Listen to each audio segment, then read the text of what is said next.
আজকের এই ভিডিওতে আমরা আলোচনা করতে চলেছি 2026 সালে মাধ্যমিক পরীক্ষার্থীদের টেস্ট পরীক্ষার বাংলা বিষয়ে সাজেশন প্রশ্ন।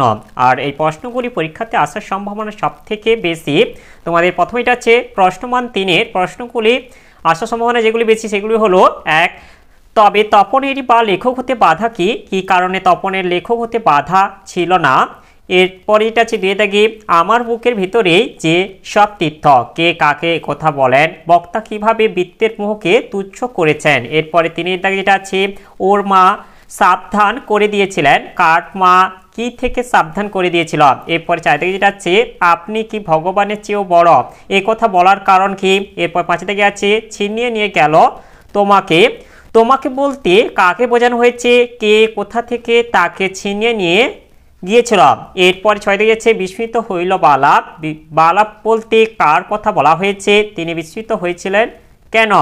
এরপরে 7 দাগে আছে ওই সে মহাকাল সারথি রক্ত তড়িৎ চাবুখানে, মহাকাল সারথি সম্বোধনে কবি কাকে নির্দেশ করেছেন, তারা রক্ত তড়িৎ চাবুক হেনে কি করতে চায়। এরপরে 8 দাগে যেটা আছে আঁকড়ে ধরেছে খড়কুটো, এখানে কোন খড়কুটোর কথা বলা হয়েছে, সেই খড়কুটো কবি কিভাবে আঁকড়ে ধরেছেন।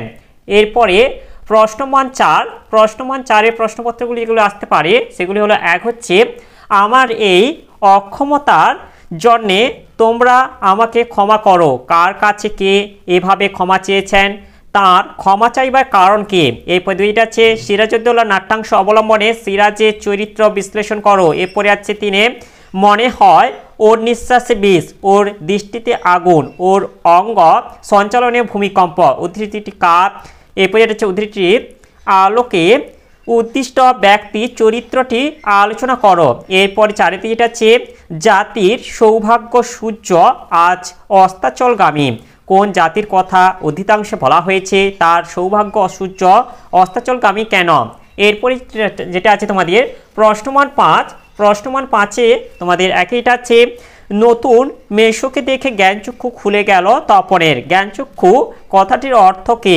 গল্প অনুসরণে তপনের জ্ঞানচক্ষু কিভাবে উন্মিলিত হয়েছিল। এরপর 2টা আছে নদীর বিদ্রোহ গল্পের নদের চাঁদের প্রতি যে ভালোবাসা গড়ে উঠেছিল তার পরিচয় দাও। এরপর এটা আছে 3 দাগে অদল বদল গল্প অবলম্বনে অমৃত ও হিসাবের বন্ধুত্বের পরিচয় দাও। এরপর এটা আছে 4 দাগে বড় ভয় করিতে লাগিল নদের চাঁদের, কেন ভয় করতে লাগলো, এই ভয়ের পরিণতি কি হয়েছিল। এরপরে 5 দিকে যেটা আছে তারপর যুদ্ধ এলো, কিসের মতো যুদ্ধ এলো। পাঠ্য কবিতায় কবি যুদ্ধের যে করুণ মর্মস্পর্শী ছবি এঁকেছেন তা নিজের ভাষায় লেখো। এরপরে 6 দিকে যেটা আছে হেনকালে প্রমীলা সুন্দরী ধরিপতি কর যুগে, প্রমীলা সুন্দরীকে এই প্রসঙ্গে স্বামীর সঙ্গে তার কথোপকথন নিজের ভাষায় লেখো।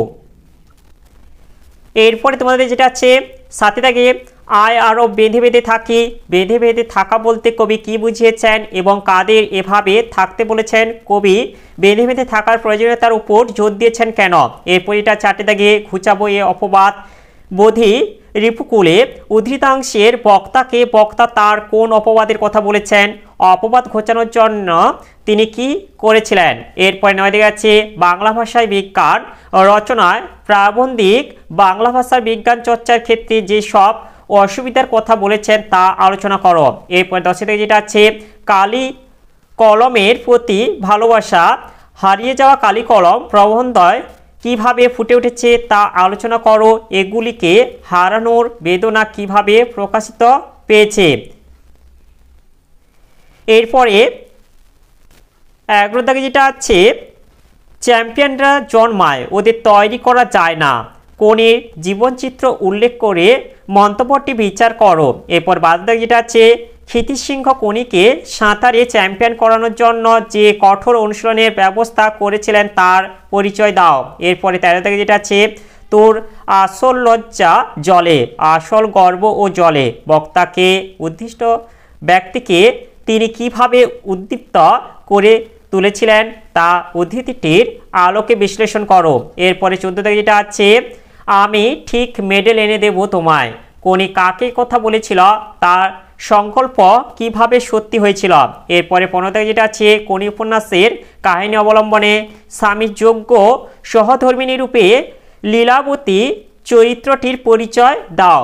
এরপর তোমাদের যেটা আছে রচনাতে তোমাদের 1 নম্বর যেটা আছে, কোনো গ্রামীণ এলাকায় একটি সরকারি হাসপাতাল উদ্বোধন হলো, এ বিষয়ে একটি প্রতিবেদন রচনা করো। এছাড়া 2 থেকে যেটা আছে, তোমার বিদ্যালয়ে বৃক্ষরোপণ ও পরিবেশ সচেতনতার ক্যাম্প অনুষ্ঠিত হয়েছিল, এ বিষয়ে প্রতিবেদন রচনা করো। এছাড়া আছে 3 দাগে, সামাজিক মাধ্যম ব্যবহারের সুফল ও কুফল বিষয়ে 2 বন্ধুর মধ্যে একটি কাল্পনিক সংলাপ রচনা করো। এছাড়াও তো পলিথিনের ব্যবহার বাড়াচ্ছে দূষণ, এ বিষয়ে একটি প্রতিবেদন রচনা করো। এছাড়া আছে রক্তদানের উপযোগিতা বিষয়ে 2 বন্ধুর মধ্যে সংলাপ রচনা করো। এগুলিও খুবই ইম্পর্ট্যান্ট। এরপরে এটা আছে তোমাদের প্রবন্ধ রচনা। যেটা প্রবন্ধ রচনা হচ্ছে তোমাদের একে হচ্ছে বর্তমান জীবনে বিজ্ঞান ও প্রযুক্তি, অথবা এটা আসতে পারে বিজ্ঞান ও কুসংস্কার। এরপর 2 যেটা আছে বাংলার উৎসব ও সংস্কৃতি। এছাড়া তোমার আসতে পারে বাংলা উৎসব। এরপর যেটা আছে তিনি পরিবেশ দূষণ ও তার প্রতিকার বা পরিবেশ রক্ষা ছাত্রছাত্রীদের ভূমিকা।